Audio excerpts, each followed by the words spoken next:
The gallery lights glimmered off polished floors, reflecting rows of art hung meticulously along the walls. Patrons murmured appreciatively, wine glasses clinking softly. At the center, Jamal Davis's painting, vibrant and raw, captured a city, street alive with culture and struggle. Curators whispered, but instead of admiration, the words were dismissive. "This isn't what our patrons want to see." Jamal's heart sank. His brush strokes, his life, his story, they were invisible.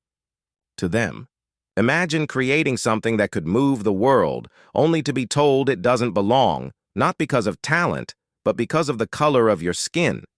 Jamal grew up in Baltimore, surrounded by murals, jazz, and a community alive with creativity. From a young age, he found solace in paint and canvas. His mother, a school teacher, always said, "Your art speaks for you, Jamal, but don't let anyone silence your voice."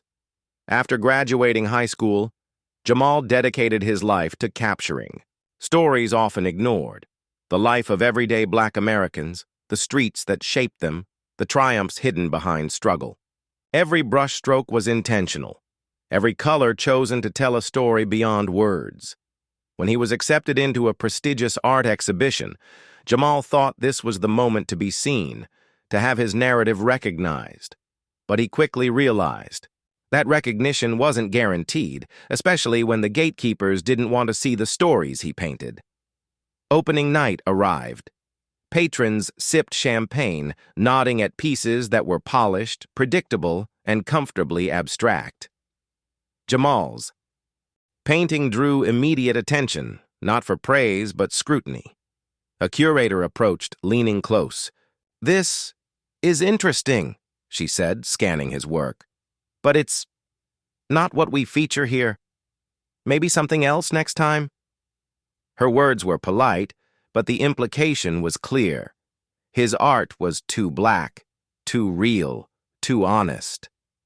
As the night went on, Jamal noticed other artists with similar talent being praised, their works framed as sophisticated or avant-garde, while his painting was passed over.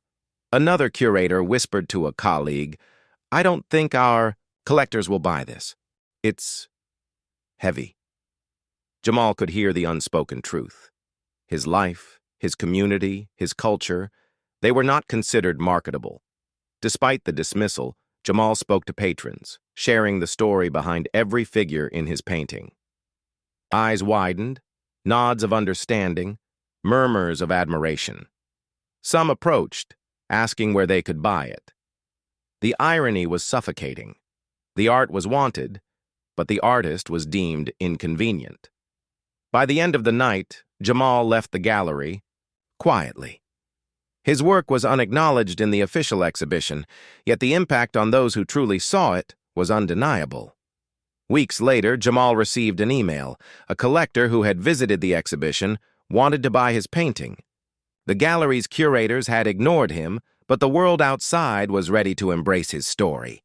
His heart swelled with both triumph and frustration. He realized something crucial. The rejection was not a reflection of his talent, but of systemic bias, an attempt to silence Black narratives in spaces that claim to celebrate art universally. Every brushstroke, every color, every detail was a testament not just to skill, but to resilience. For Jamal, the climax wasn't just selling a painting, it was proving that authenticity and truth cannot be erased by prejudice. Jamal went on to exhibit his work independently, partnering with community centers, schools, and local galleries that valued diversity and honesty. His art became a symbol of persistence, showing that stories rooted in Black life have a powerful place in the world. The rejected painting now hangs in multiple private collections. Each viewer is moved by the story it tells. Jamal's experience highlighted a painful truth. Institutions often choose comfort over reality, but passion and talent cannot be contained indefinitely. For every artist silenced, Jamal's journey serves as a reminder. Art that speaks truth will always find its audience. Bias may delay recognition, but it can never erase authenticity. Imagine creating something that captures the soul of your community, only to be told it doesn't belong.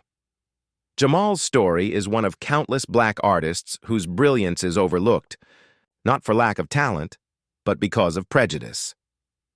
This is Black Artists' Work Rejected. Curators said it wasn't for them. If you believe art should be judged on skill and story, not skin color, comment "Art for All" and share this story. How many voices are still waiting to be heard in America?